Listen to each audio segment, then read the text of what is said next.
Hello guys, कैसे हो? I hope सभी अच्छे होंगे। हम पढ़ रहे हैं भारत का संविधान। और भारतीय संविधान में पिछली क्लास में हमने संविधान सभा के बारे में पढ़ा। और संविधान सभा की बैठकों के बारे में पढ़ा। तो जो संविधान सभा की प्रथम बैठक है वह हुई थी 9 दिसंबर 1946 को। 9 दिसंबर 1946 को संविधान सभा की प्रथम बैठक होती है। और प्रथम बैठक में जो अस्थायी अध्यक्ष बनाया गया वह किसे बनाया गया था? तो वह डॉक्टर सच्चिदानंद को बनाया गया था। डॉक्टर सच्चिदानंद को अस्थायी अध्यक्ष बनाया गया। और जो पहली बैठक थी उसमें 211 सदस्यों ने भाग लिया था। संविधान सभा की दूसरी बैठक होती है वह होती है 11 दिसंबर 1946 को। 11 दिसंबर 1946 को संविधान सभा की दूसरी बैठक होती है। और दूसरी बैठक में संविधान सभा का स्थायी अध्यक्ष नियुक्त किया गया। स्थायी अध्यक्ष किसे बनाया गया? तो स्थायी अध्यक्ष बनाया गया डॉक्टर राजेंद्र प्रसाद को स्थायी अध्यक्ष बनाया गया। और इसमें संवैधानिक सलाहकार बनाया गया, वह बनाया गया BN राव को संवैधानिक सलाहकार बनाया गया। अब संविधान सभा का स्थायी अध्यक्ष तो राजेंद्र प्रसाद को बनाया गया, लेकिन उपाध्यक्ष कैसे बनाया गया? तो उपाध्यक्ष HSC मुखर्जी को बनाया गया। उपाध्यक्ष HC मुखर्जी को बनाया गया। संविधान सभा की तीसरी बैठक हुई 13 दिसंबर 1946 को। 13 दिसंबर 1946 को संविधान सभा की तीसरी बैठक होती है। और इसमें भी जो अध्यक्ष थे वह डॉक्टर राजेंद्र प्रसाद ही थे। और 13 दिसंबर 1946 में हुई तीसरी बैठक में पंडित जवाहरलाल नेहरू के द्वारा एक उद्देश्य प्रस्ताव पेश किया गया।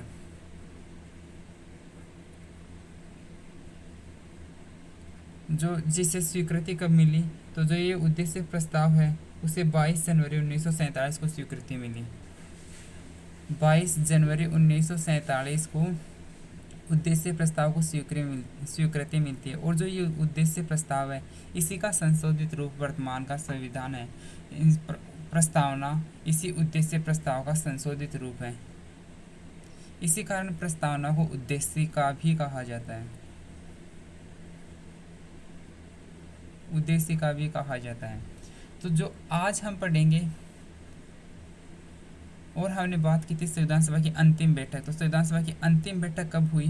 तो संविधान सभा की जो अंतिम बैठक है वह हुई थी 24 जनवरी 1950 को संविधान सभा की अंतिम बैठक होती है। 24 जनवरी 1950 को संविधान सभा की अंतिम बैठक होती है। और अंतिम बैठक में 3 कार्य हुए। क्या? ये राष्ट्रगान को स्वीकृति मिली। और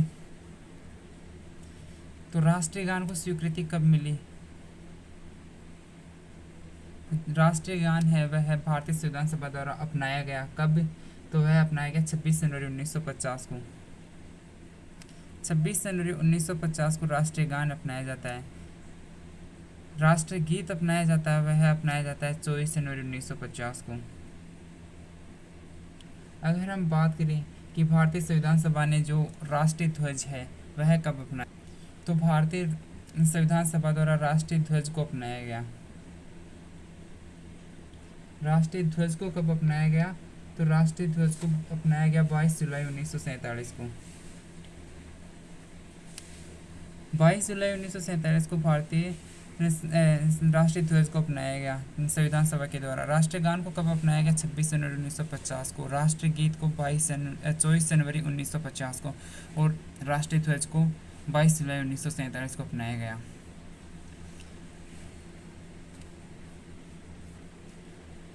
जिनके बारे में हम पिछली क्लास में देख चुके हैं। तो आज हम जो पढ़ेंगे वह है भारतीय स्वतंत्रता अधिनियम 1947 में संविधान सभा के संबंध में क्या क्या प्रावधान थे। भारतीय स्वतंत्रता अधिनियम 1947। भारतीय स्वतंत्रता अधिनियम 1947 में भारतीय संविधान सभा के संबंध में क्या क्या प्रावधान थे। तो जो भारतीय स्वतंत्रता अधिनियम 1947 है इसमें भारतीय संविधान सभा के 3 प्रावधान थे। कितने प्रावधान थे? तो तीन प्रावधान थे।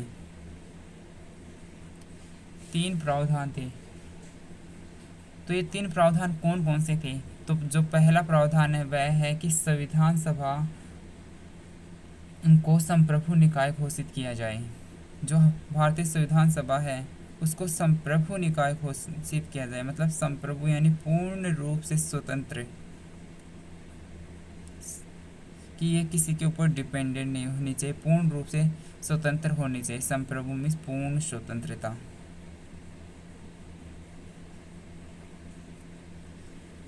और जो दूसरा प्रावधान था वह था, इसमें ना संविधान सभा को दो कार्य सौंपे गए हैं। संविधान सभा को दो कार्य सौंपे गए, और वह कार्य कौन कौन से थे? तो वह देश के लिए संविधान बनाना, देश के लिए संविधान बना या कानून बनाना, संविधान बनाना। और जो दूसरा कार्य था वह था प्रथम सरकार के गठन तक देश के लिए कानून निर्माण करना।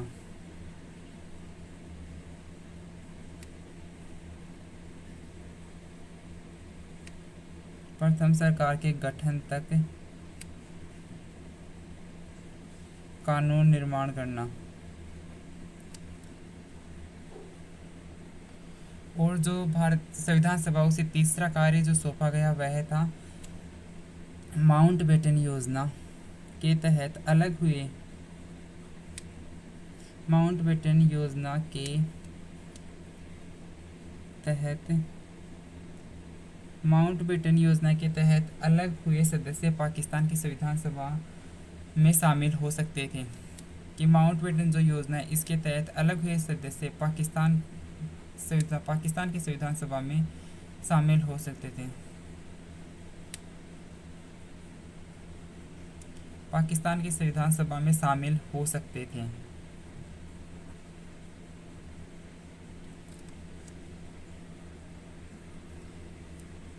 इस प्रकार भारतीय स्वतंत्रता अधिनियम 1947 के तहत संविधान सभा के संबंध में तीन प्रावधान सौंपे गए हैं। तो वह तीन प्रावधान कौन कौन से हैं? तो वह तीन प्रावधान है, संविधान सभा को संप्रभु निकाय घोषित किया जाए, मतलब पूर्ण रूप से स्वतंत्र संविधान सभा का निर्माण किया जाए। और जो दूसरा कार्य है कि देश के लिए संविधान बनाना, ये किसका कार्य होगा? ये कार्य संविधान सभा का होगा। और जो संविधान सभा को दूसरा कार्य सौंपा गया वह है कि प्रथम सरकार के गठन तक देश के लिए कानून निर्माण करना तथा उन्हें लागू करना। और जो तीसरा कार्य था वह था माउंटबेटन योजना के तहत अलग हुए सदस्य पाकिस्तान की संविधान सभा में जा सकते थे। हम बात करें माउंटबेटन योजना, तो जो माउंटबेटन योजना है इसके उपनाम क्या क्या थे? तो माउंटबेटन योजना को कहा जाता है मनबाटन योजना।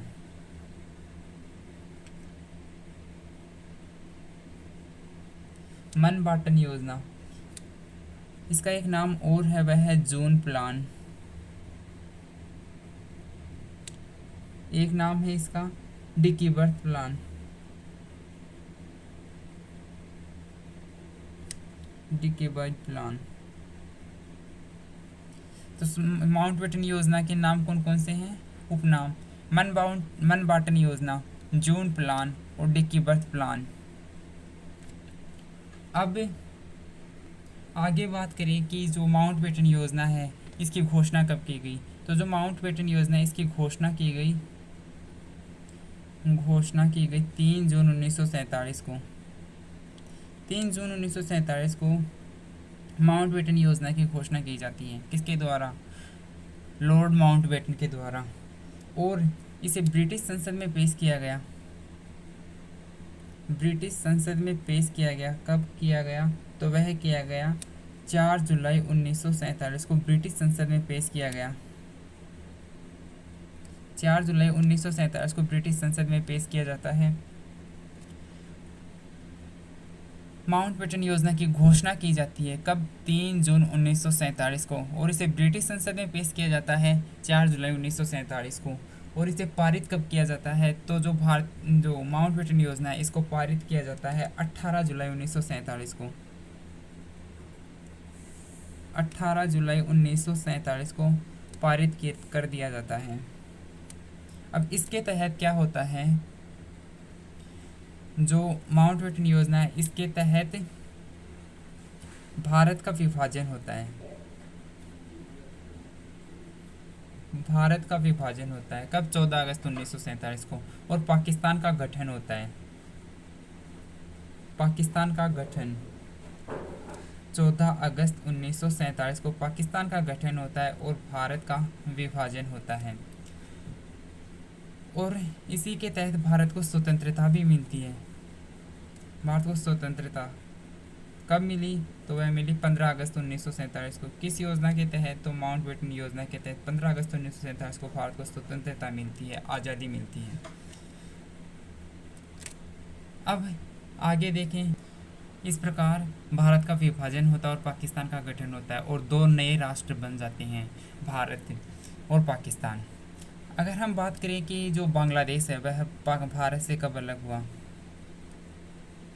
बांग्लादेश भारत से कब अलग हुआ, तो जो बांग्लादेश है और भारत है इसके मध्य 3 दिसंबर 1971 को एक युद्ध होता है और यह युद्ध है वह 13 दिनों तक चलता है।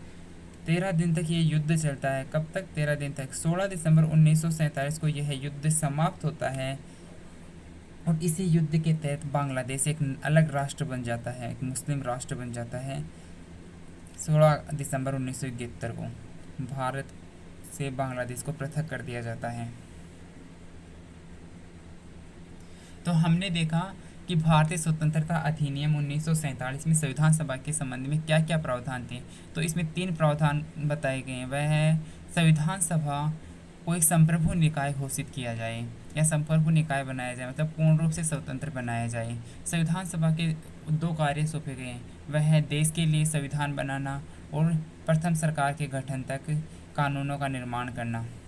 और जो तीसरा प्रावधान था वह था माउंटबेटन योजना के तहत अलग हुए सदस्य पाकिस्तान की संविधान सभा में शामिल हो सकते थे।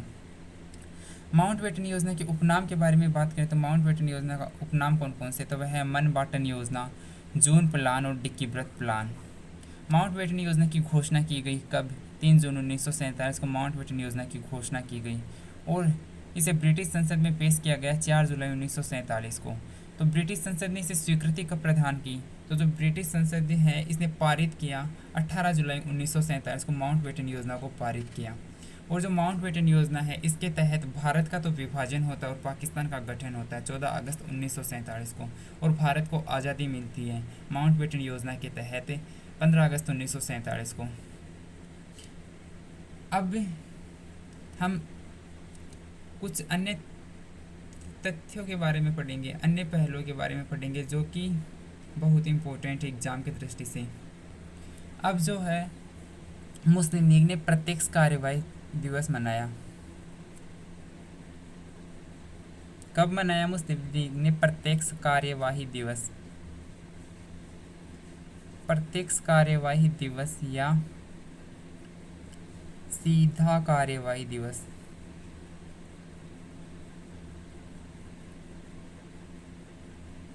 जिसे हम कह सकते हैं direct action day. Direct action day कब मनाया? तो है मनाया 16 अगस्त 1946 को मुस्लिम लीग ने प्रत्यक्ष कार्यवाही दिवस मनाया था। अब इसके बाद क्या होता है? अंतरिम सरकार का गठन होता है।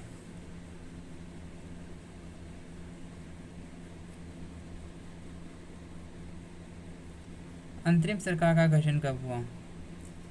तो अंतरिम सरकार का गठन हुआ 2 सितंबर 1946 को। अगर आपसे पूछ लिया जाए कि अंतरिम सरकार का गठन कब हुआ, तो जो अंतरिम सरकार है उसका गठन हुआ 2 सितंबर 1946 को। अब अंतरिम सरकार में जो विदेश मंत्री है या कार्यकारी परिषद के उपाध्यक्ष है वह किसे बनाया गया? तो वह डॉक्टर जवाहरलाल नेहरू को विदेश मंत्री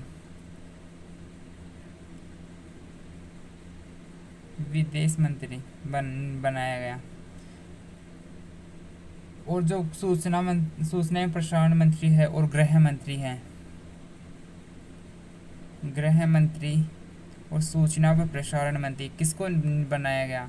तो सूचना एवं प्रसारण मंत्री नियुक्त किया गया या बनाया गया वह है सरदार वल्लभ भाई पटेल को।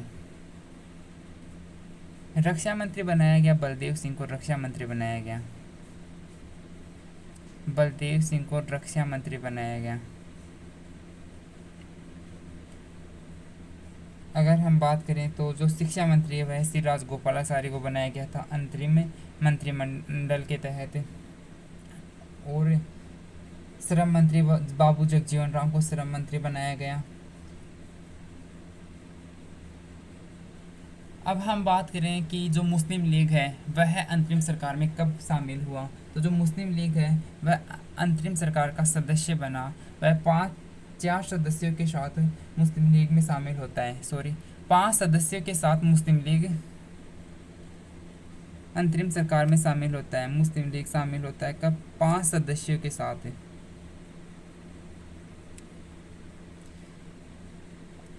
अंतरिम सरकार में शामिल होता है 5 सदस्यों के साथ मुस्लिम लीग अंतरिम सरकार में शामिल होता है कब? तो वह होता है 26 अक्टूबर 1946 को।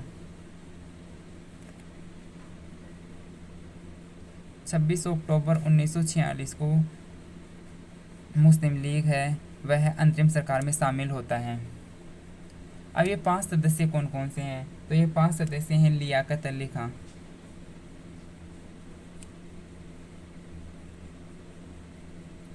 लियाकत अली खां जो कि जिन्हें कि कौन सा मंत्रालय सौंपा गया? तो इन्हें वित्त मंत्रालय सौंपा गया। दूसरे सदस्य की हम बात करें तो वह है आई चुंदरीकर,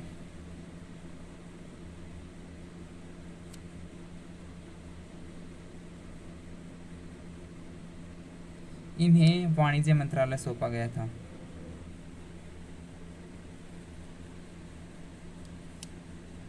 जो मुस्लिम लीग के तीसरे सदस्य थे वह थे अब्दुल रब नस्तर। अब्दुल रब नस्तर को संचार मंत्रालय सौंपा गया, इन्हें संचार मंत्री नियुक्त किया गया। चौथे सदस्य थे जोगेंद्र नाथ,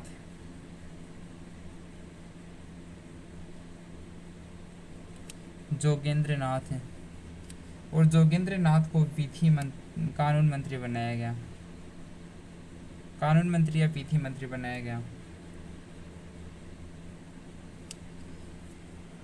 और जो 5वें सदस्य हैं वह है गजांतर अली खां जिन्हें स्वास्थ्य मंत्री बनाया गया।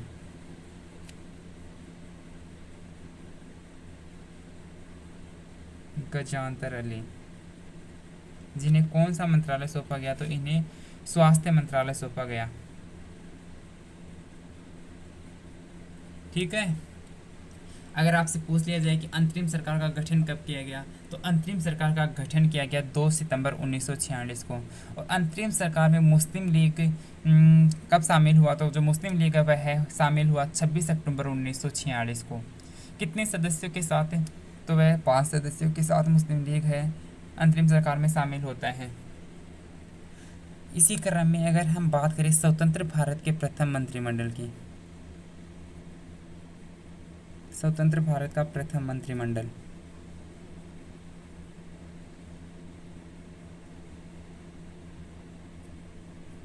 तो स्वतंत्र भारत का प्रथम मंत्रिमंडल है वह 1947 में गठित किया गया, और जिसमें जो प्रधानमंत्री नियुक्त किया गया, भारत का प्रथम प्रधानमंत्री, तो वह है जवाहरलाल नेहरू को भारत का प्रथम प्रधानमंत्री नियुक्त किया गया। साथ ही इसे विदेश मंत्री भी नियुक्त किया गया। स्वतंत्र भारत के प्रथम विदेश मंत्री कौन? तो वह है पंडित जवाहरलाल नेहरू। स्वतंत्र भारत के प्रथम प्रधानमंत्री पंडित जवाहरलाल नेहरू। सूचना गृह मंत्री, सूचना एवं प्रसारण मंत्री,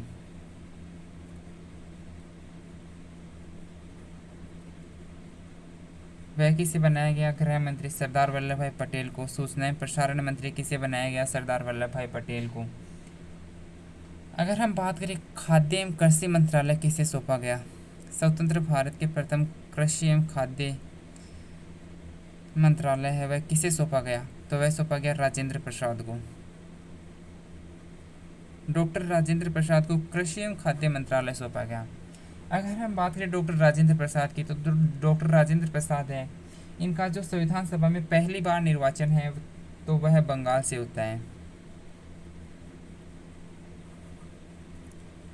पहली बार संविधान सभा में जो डॉक्टर राजेंद्र प्रसाद है उनका निर्वाचन बंगाल से होता है, लेकिन स्वतंत्रता के बाद जो राजेंद्र प्रसाद है उनका निर्वाचन बॉम्बे से होता है। स्वतंत्रता के पश्चात तो डॉक्टर राजेंद्र प्रसाद का निर्वाचन बॉम्बे से मुंबई से होता है, लेकिन स्वतंत्रता से पूर्व या पहली बार निर्वाचन इनका बंगाल से होता है, जिन्हें कृषि एवं खाद्य मंत्रालय सौंपा गया। स्वतंत्र भारत के प्रथम शिक्षा मंत्री कौन थे? तो स्वतंत्र भारत के प्रथम शिक्षा मंत्री थे मौलाना अबुल कलाम आज़ाद।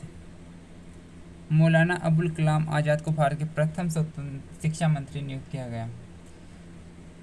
स्वतंत्र भारत के प्रथम कानून मंत्री कौन थे? तो कानून मंत्री थे BR अम्बेडकर, भीमराव अम्बेडकर। भीमराव अम्बेडकर को स्वतंत्र भारत का प्रथम कानून या विधि मंत्री बनाया गया। अगर हम बात करें श्रम मंत्री कौन थे, तो जो श्रम मंत्री है बाबू जगजीवन राम।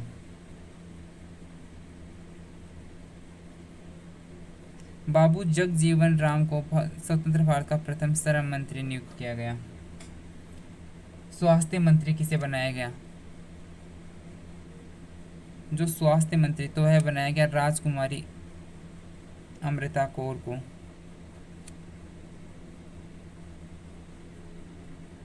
राजकुमारी अमृता कौर को स्वतंत्र भारत का प्रथम स्वास्थ्य मंत्री बनाया गया।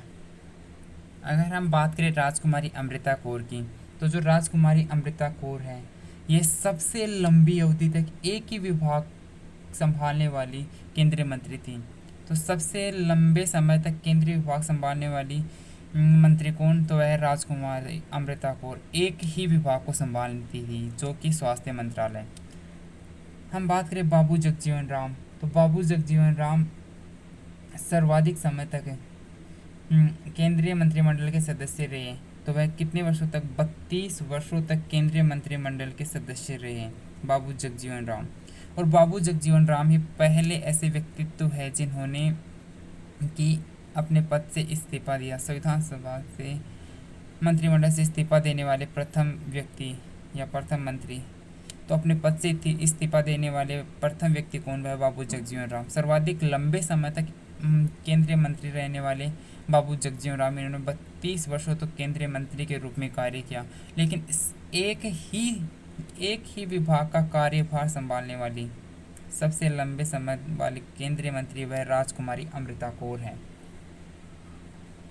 अब आगे देखें कि स्वतंत्र भारत का प्रथम रक्षा मंत्री किसे बनाया गया। तो स्वतंत्र भारत का रक्षा मंत्री बनाया गया सरदार बलदेव सिंह को। सरदार बलदेव सिंह को स्वतंत्र भारत का प्रथम रक्षा मंत्री बनाया गया। स्वतंत्र भारत का प्रथम संचार मंत्री किसे बनाया गया? तो जो संचार मंत्री है वह बनाया गया रफ़ी अहमद किदवई को। रफ़ी अहमद किदवई को स्वतंत्र भारत का प्रथम संचार मंत्री बनाया गया। और आगे बात करें तो उद्योग एवं आपूर्ति मंत्री बनाया गया डॉक्टर श्यामा प्रसाद मुखर्जी को। और स्वतंत्र भारत का प्रथम वित्त मंत्री या पहले वित्त मंत्री कौन है? तो वित्त मंत्री R.K. षणमुखम सेठी।